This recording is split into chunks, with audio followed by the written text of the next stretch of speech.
পুরীর পর বাঙালির যদি কোনো পৌরাণিক শহর সেকেন্ড চয়েস হয়ে থাকে তাহলে তা অবশ্যই বেনারস।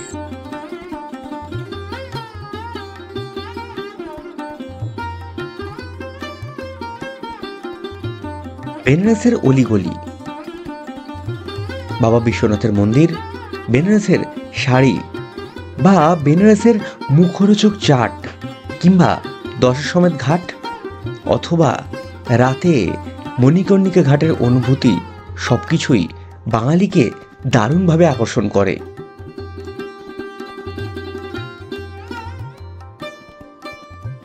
আর তাই কুম্ভ মেলা থেকে ফেরার পথে একটা রাত এবং তার পরদিন সকাল আমি কাটিয়েছিলাম বেনারসে। তারই কিছু টুকরো টুকরো অভিজ্ঞতা আজকে তুলে ধরছি আপনাদের সামনে।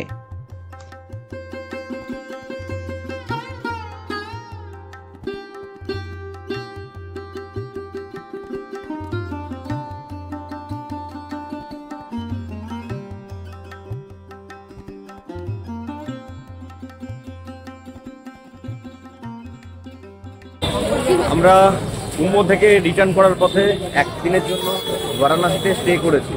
আর বারাণসী আসবো, সেখানের গলিতে ঘুরে দেখবো না, সেখানের বিশেষ বিশেষ খাবারগুলো টেস্ট করতে সেটা হতে পারে না। তাই আজকের সন্ধ্যেটা প্ল্যান করেছি একটু এখানে লোকাল ফুড ট্রাই করবো, যেগুলো ফেমাস কিছু দোকান রয়েছে সেগুলো একটু ভিজিট করার প্ল্যানিং রয়েছে। তাই এখন ঘড়িতে বাজে রাত 8:30 আর আমরা বেরিয়ে পড়েছি বারাণসীর কিছু স্পেশাল ফুড ট্রাই করতে। আর বেনারসের খাবার বলতেই সর্বপ্রথম যেটা মাথায় আসে তা হলো বেনারসের বিখ্যাত চাট, বেনারসের পান, বেনারসের লস্যি এবং বেনারসের মালাইও। যদিও এত কিছু টেস্ট করার সুযোগ আমাদের ছিল না, তাই অগত্যা এখানের বিখ্যাত দিনা চাট ভেন্ডারে গিয়ে আমরা চাট ট্রাই করেছিলাম।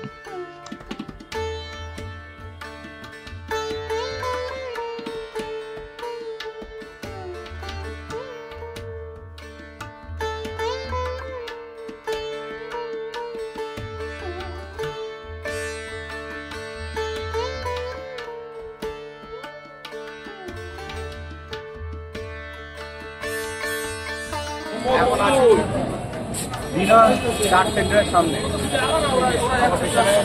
দিনা চাট সেন্টার থেকে যত রকমের চাটের দোকান রয়েছে তার মধ্যে অন্যতম বা অন্যতম সেরা চাটের দোকান হলো এই দিনা চাট সেন্টার। আমরা নিয়েছি আলু টিক্কা, তো টেস্ট করছি। তো আপনারা যারা বারাণসী আসছেন তারা যদি চাট টেস্ট করতে চান অবশ্যই একবার এই দিনা চাট সেন্টার ভিজিট করতে পারেন। ঠিক দশাশ্বমেধ ঘাট যাওয়ার আগে যে রাস্তা, সেই রাস্তার উপরে রয়েছে দিনা চাট সেন্টার। মাস্ট যারা চাট টেস্ট করছেন অবশ্যই একবার ভিজিট করুন। আমরা এখন বুলানালা যে রাস্তা রয়েছে সেটা ধরে যাচ্ছি মণিকর্ণিকা ঘাটের উদ্দেশ্যে। আর সত্যি কথা বলতে এটা আমার প্রথমবার বেনারস আসা। বারাণসীতে আমি প্রথমবার এলাম, সেটাও আজ 12ই ফেব্রুয়ারি 2024, অর্থাৎ মাঘী পূর্ণিমার দিনে। এত বড় একটা পবিত্র তীর্থস্থানে এত সুন্দর একটা দিনে আসতে পেরেছি, এটা আমার সত্যি একটা বিশাল বড় প্রাপ্তি। আর আমার সঙ্গে ভার্চুয়ালি আপনাদের আনতে পেরেছি, সেটা আমার ভালো লাগার আরও একটা বিশেষ কারণ।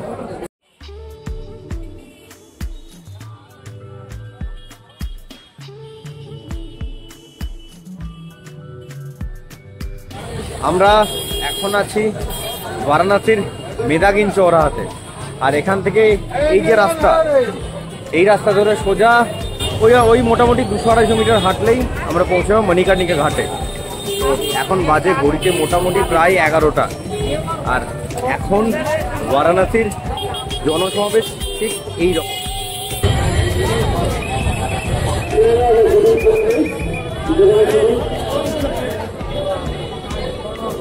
এই রাস্তা সোজা আমাদের নিয়ে যাবে মণিকর্ণিকা ঘাটে। আর এখন রাত 11টা পার, রাস্তায় জনসমাগমটা খালি দেখুন।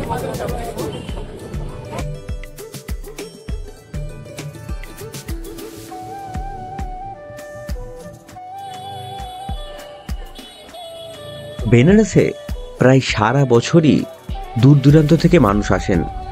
তার উপরে যখন উৎসব চলে সেই সময় কিন্তু বেনারসে মানুষের স্রোত দেখতে পাওয়া যায়। তাই যারা বেনারসকে খুব ভালোভাবে উপলব্ধি করতে চাইছেন তারা একটু উৎসব ছেড়ে অন্য সময় আসুন।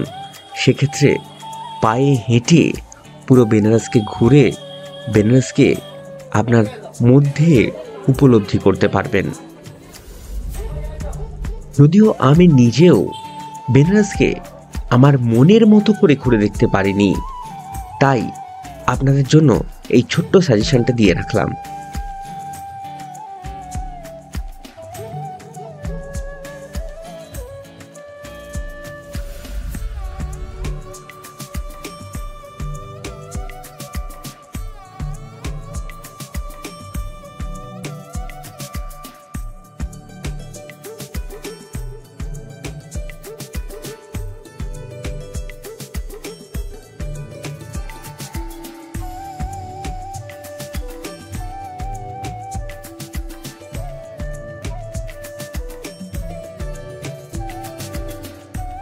এখন আছি মণিকর্ণিকা ঘাটে। রাত এখন ওই প্রায় 11:15 ছুঁই ছুঁই। যে রাস্তা দিয়ে এলাম সেটা অপূর্ব। এখন আছি মণিকর্ণিকা ঘাটে, একটা অদ্ভুত উপলব্ধির সামনাসামনি দাঁড়িয়ে আছি। রাত্রে অনেকটা কোলাহলমুক্ত, আর সেই নিস্তব্ধতা, মানে কম জনসমাগমের মধ্যে দাঁড়িয়ে এটা উপলব্ধি করতে পারা একটা অন্যরকম ব্যাপার। আমি জানি না এই ভার্চুয়াল ভিডিওর মধ্যে দিয়ে আপনারা কতটা উপলব্ধি করছেন, বাট আসুন মণিকর্ণিকা ঘাটে এসে কিছুক্ষণ সময় অতিবাহিত করুন, দুর্দান্ত লাগবে। মণিকর্ণিকা ঘাটে এলে জীবনের চরম সত্যের সামনে মুখোমুখি হওয়া যায়। মানুষ সে যত বড়ই হোক না কেন, মৃত্যুই তার জীবনের শেষ পরিণতি। হিন্দু ধর্ম অনুযায়ী মণিকর্ণিকা ঘাটে দাহ কার্য হলে সে আত্মা মোক্ষ লাভ করে।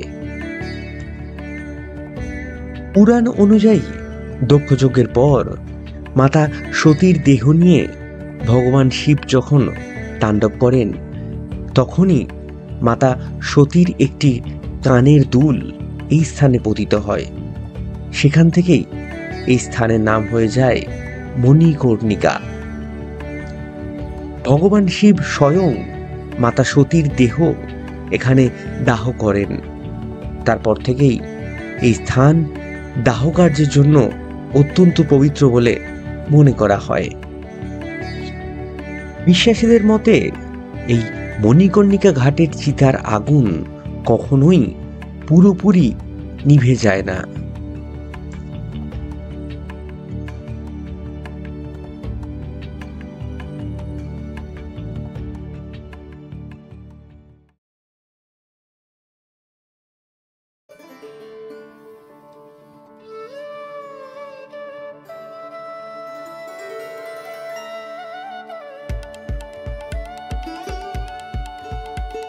বারাণসীর গলিতে একটা দুর্দান্ত সকাল হলো আজকে। আমরা কুম্ভ থেকে ফেরার পথে বারাণসীতে একদিন স্টে করেছি, আর আজকে এখন চলেছি কাশী বিশ্বনাথের দর্শন। যথেষ্ট ভিড় রয়েছে, আমরা দেখি কতটা তাড়াতাড়ি দর্শন করা যায়। আজ 14ই ফেব্রুয়ারি 2025।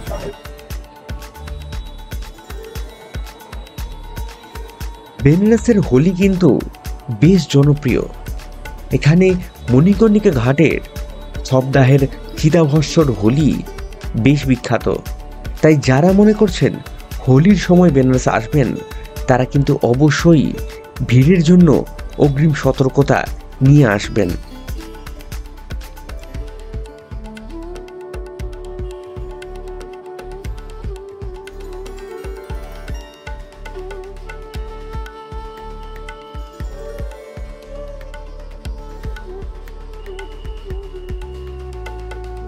জাস্ট কিছুক্ষণ আগে বাবা বিশ্বনাথের দর্শন করে বেরোলাম। প্রচণ্ড ভিড়, যারা দর্শনে আসছেন প্রচণ্ড ভিড়, যারা কুম্ভ থেকে আসছেন তারা ম্যাক্সিমামই এই বারাণসীতে স্টে করছেন। তাই ইচ্ছে করা ভিড় বর্তমানে বারাণসীতে। আমরা প্রায় 2 ঘন্টা ধরে লাইন দিয়ে বা বিশ্বনাথের দর্শন করতে পেরেছি। এখন প্রচণ্ড ভিড়। এই যে এই পুরো লাইনটা হচ্ছে বা বিশ্বনাথের মন্দির যাচ্ছে। আর যারা আসছেন তারা চেষ্টা করুন 2 নম্বর গেট অর্থাৎ সরস্বতী দ্বার যেটা রয়েছে সেটা দিয়ে ঢোকার। সেখানে লাইন কিছুটা কম, আর বাদ বাকি 1 নম্বর 3 নম্বর 4 নম্বর ঘাটের দিকে লাইন আছে সেগুলো প্রচণ্ড ভিড়।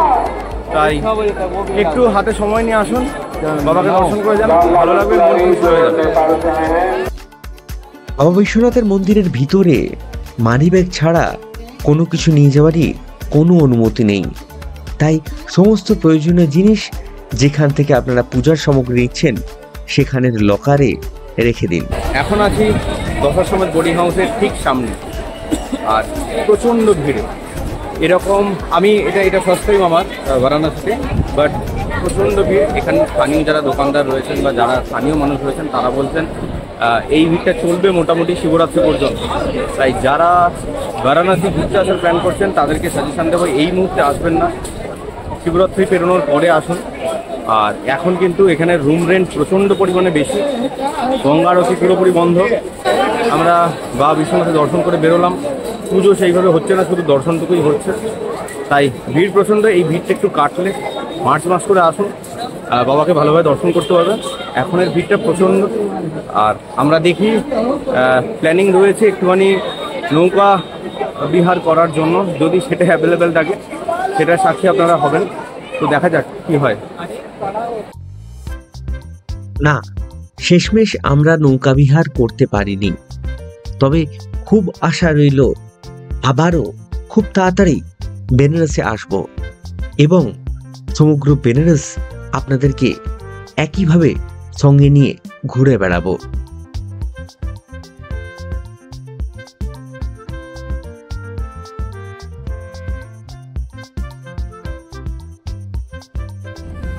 আমার মতো আপনারাও কি ঘুরে বেড়াতে ভালোবাসেন? যদি ভালোবাসেন তাহলে অবশ্যই চ্যানেলটাকে সাবস্ক্রাইব করে পাশে থাকা বেল আইকনটা ক্লিক করুন আর ভিডিও করুন আমার সঙ্গে বিভিন্ন জায়গায় ঘুরে বেড়াতে। জানাতে বলবেন না আজকের এই পর্ব আপনাদের কিরকম লাগলো। পর্বটা যদি ভালো লাগে তাহলে অবশ্যই লাইক করুন, কমেন্ট করুন এবং বন্ধুদের সঙ্গে শেয়ার করতে পারেন। খুব তাড়াতাড়ি দেখা হচ্ছে আরও একটা নতুন পর্বে। ততক্ষণ পর্যন্ত ভালো থাকুন, সুস্থ থাকুন আর দেখতে থাকুন এক্সপ্লোরার আমি।